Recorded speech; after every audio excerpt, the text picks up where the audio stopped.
একজন জোনায়েত আল হাবিব সাহেবকে যদি পার্লামেন্টে নিতে পারে, মাহমুদুল সাহেবকে যদি নিতে পারে, চিত্র বদলে যাবে। অন্তত পক্ষে 30 জন আলেম যদি পার্লামেন্টের মেম্বার হয়, পার্লামেন্টের চেহারা বদলে যাবে। অতএব please go to the people, জনগণের কাছে যান, জনগণের নার্ভ পালস ধরেন। মৌলানা শহীদুল ইসলাম সাহেব পার্লামেন্টের মেম্বার ছিলেন নড়াইল থেকে। আসুন আমরা জনগণের সাথে মিশি, জনগণের সুখ দুঃখের ভাগী হই। উপদেষ্টা পরিষদে, মন্ত্রী পরিষদে আমি একজন মাদ্রাসার ছাত্র। আপনারা জনগণের কাছে যান, কানেক্টিভিটি উইথ দি পিপল বাড়ান, জনগণের সম্পৃক্ততা বাড়ান। আমাদের ওয়াজ শোনার জন্য মানুষ আসে, গরম বক্তৃতা শোনার জন্য মানুষ আসে। ভোট অতীতে আমাদের দেয় নাই। কেন দেয় নাই ভোট? ওয়াজ শুনতে আসে, লক্ষ লক্ষ মানুষ আমাদের জমায়েত কথা শুনতে চায়, কিন্তু ভোট দিতে বললো আমাকে দেয় না। অতীতের 53 বছরের ইতিহাস খুঁজে দেখেন আমাদের পার্সেন্টেজ কত। অতএব আমি অনুরোধ করব, আলেম ওলামাদেরকে জনগণের পাশে দাঁড়াতে হবে। দাঁড়াচ্ছেন আলহামদুলিল্লাহ, আরো বেশি জনসম্পৃক্ততা বাড়াতে হবে। আমি আশা করি হয়তো আগামী 1.5-2 বছর পরে নয়, আরো পরে হয়তো আলেমরা যদি জনগণের সাথে আছেন, আলেমদের সাথে, আলেমদের মূল শক্তি হচ্ছে দেশের জনগণ। কারণ কওমি মাদ্রাসাগুলো জনগণের সহায়তা আল্লাহর রহমতে পরিচালিত হয়।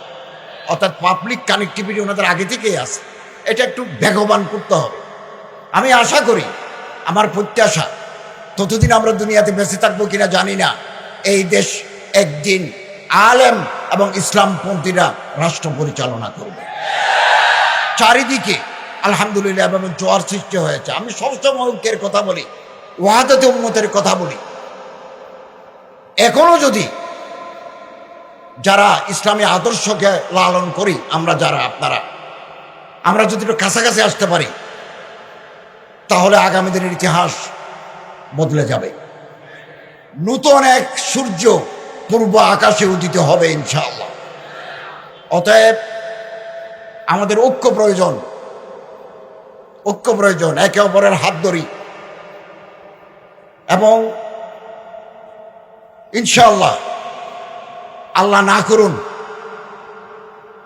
এই সরকার যদি ব্যর্থ হয়, একটা নির্বাচন দিয়ে নির্বাচিত দলের কাছে ক্ষমতা হস্তান্তর করা আমাদের প্রাইম অবজেক্ট, এটা যদি আমরা ব্যর্থ হই কোনো কারণে, তাহলে এই জাতির ভবিষ্যৎ অন্ধকার হয়ে যাবে, অন্ধকার হয়ে যাবে।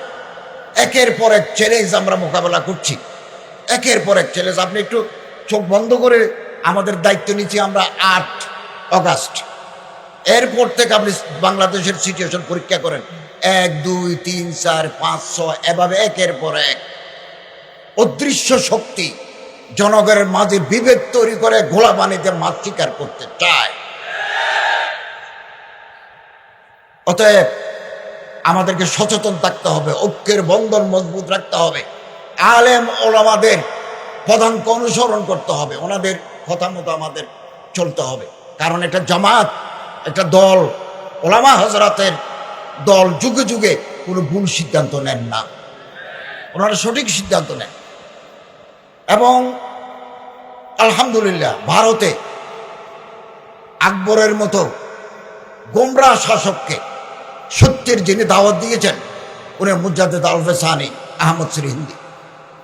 ভারতের বুকে যিনি ব্রিটিশ বিরোধী আন্দোলন করেছেন, তিনি একজন আলেম, শেখুল হিন্দ আল্লামা মাহমুদুল হাসান। তুরস্কে যিনি আন্দোলন করেছেন, আজ এরদোগান প্রেসিডেন্ট, আমাদের চিফ অ্যাডভাইজারের সাথে, চিফ অ্যাডভাইজার কালকে আল আজহার ইউনিভার্সিটিতে বক্তৃতা করবেন এবং রজব তাইয়িব এরদোগানের সাথে দ্বিপাক্ষিক আলোচনা করবেন। এই যে মাহৌল, ইসলামী মাহৌল তুরস্কে পয়দা হয়েছে, এটা শেখ মাহমুদ আফিন্দি, ওনাকে বলা হয় শেখুল হিন্দ তুরস্ক, আলেম। এই একজন আলেম মারা যাওয়ার পরে তুরস্কের প্রেসিডেন্ট লাশকান্দি নিয়েছে, লাশকান্দি নিয়েছে। রাশিয়ায় সমাজতান্ত্রিক বিপ্লবের পরে যারা আবার তিরমিজ, সিস্তান, বুখারা, সামারকান্দ, তারপরে এই সমস্ত এলাকায় আবার যে মাদ্রাসাগুলো চালু করে ইসলামী মাহৌল পয়দা করলেন, সেটার পিছনে আছে ওলামা। আমার এই দেশে বগুড়া একটা নদী আছে করতোয়া নদীর পূর্ব পারে লাশের কবর, করতোয়া নদীর ওই পারে মাথার খবর। মৌলানা আব্দুল মান্নান তালিব সাহেব রহমতুল্লাহ আলাই বাংলাদেশের ইতিহাস কিতাবে লিখেছেন, সন্ত্রাসীরা এসে এই দাই ইলাল্লাহকে জবাই করে মাথা নিয়ে গেছে। মুসলমান আবার দৌড়ে এসে ওনার লাশটা দাফন করলেন, মাথা নাই, মাথা আছে ওই করতোয়া নদীর ওই পারে। এইরকম ওলামায়ে কেরাম যুগে যুগে শ্রম দিয়েছেন, মেহনত করেছেন, রক্ত দিয়েছেন। পৃথিবীর কোনো রক্ত বৃথা যায় নাই, যাবেও না ইনশাআল্লাহ।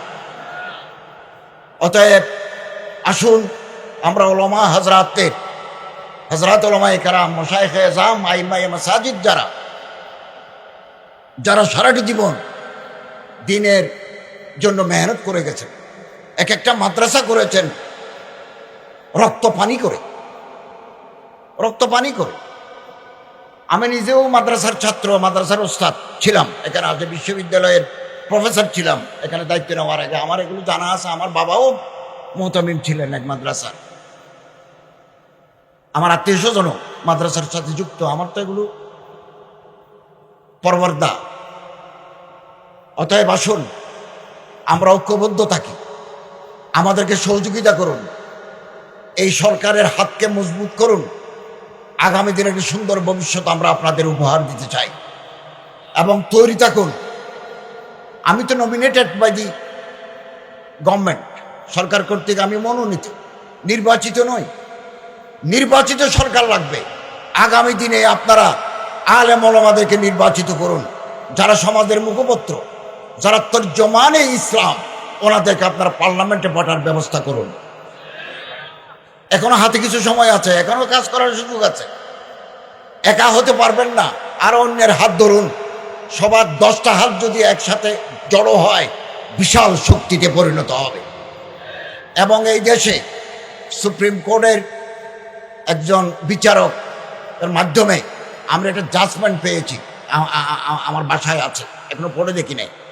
উনি একটা ঐতিহাসিক রায় দিয়েছেন এদিন, কয়দিন আগে, যে এই দেশে আল্লাহর রসুলের বিরুদ্ধে যদি কেউ কোনো ধরনের অবমাননার সূচক বক্তব্য রাখে, ইঙ্গিতে, ইশারায়, প্রত্যক্ষভাবে তাকে কঠোর সাজা দিতে হবে। এরকম একটা অবজারভেশন উনি দিয়েছেন। আমার কাছে পুরা রায়ের কপি আসছে। তো আলহামদুলিল্লাহ পরিবেশ উন্নত হচ্ছে, ইসলামিক মাহৌল পয়দা হচ্ছে, এগুলো আলেমদের দান। আমরা অন্যান্য যারা ইংরেজি শিক্ষিত মানুষরা আছেন, ব্যারিস্টার আছেন, প্রফেসর আছেন, উকিল আছেন, সরকারি কর্মকর্তা আছেন, পুলিশ আছেন, র্যাব আছেন, ল এনফোর্সিং এজেন্সি, আমরা তাদের প্রতি সম্মান দেখাচ্ছি। তারা আমাদের বাপ, তারা আমাদের ভাই। এমন মানুষ আপনি পাবেন সরকারি ইউনিফর্মরত অবস্থায় তসবিহ গোনে, এরকম অফিসারও আমাদের ভিতরে আছে। ট্রাফিক পুলিশ ট্রাফিক সিগন্যাল পরিচালনা করছেন, হাতের এক পাশে তসবিহ আছে। এরকম নেককার মানুষের সব জায়গায় আছে। এর পিছনেও আলেমদের অবদান আছে। আমাদের মাথায় যে টুপি, আমাদের মুখে যে দাড়ি, আজান দিলে মসজিদ ভর্তি হয়, এগুলো আলেমদের অবদান, ওলামাদের অবদান। ওলামারা আমাদের মাথার তাজ, ওনাদের প্রতি যাতে কোনো অসম্মান না হয়, ওনাদের মেহনতকে আমরা দোয়া করি আল্লাহ তাআলা কবুল করুন, আমিন। এবং আগামী দিনে একটা সুন্দর বৈষম্যহীন রাষ্ট্র যাতে আমরা গঠন করতে পারি এবং রাসূল করিম সাল্লাল্লাহু আলাইহি ওয়াসাল্লামের সিরতের আদর্শে যাতে আমাদের রাষ্ট্র গঠিত হয়, এই স্বপ্ন আমরা বুকে লালন করছি। আমাদের এটা পর্যায়, একটা মারহালা, আমরা একটা পর্যায়ে আছি, আরো পর্যায়ে আসবে, আরো ফেজেস উইল কাম। আল্লাহ তাআলা আমাদের সবাইকে দ্বীনের খেদমত ব্যাপকভাবে করার তৌফিক আল্লাহ তাআলা আমাদের দান করুন, আমিন। এবং হযরত উলামায়ে কেরাম যারা আছেন, তাদের খেদমতকে আল্লাহ তাআলা দিন দুগ্নি রাত চুগনি তরক্কি দান করুন, আমিন। ওয়া আখিরু দাওয়ানা আলহামদুলিল্লাহি রাব্বিল আলামিন।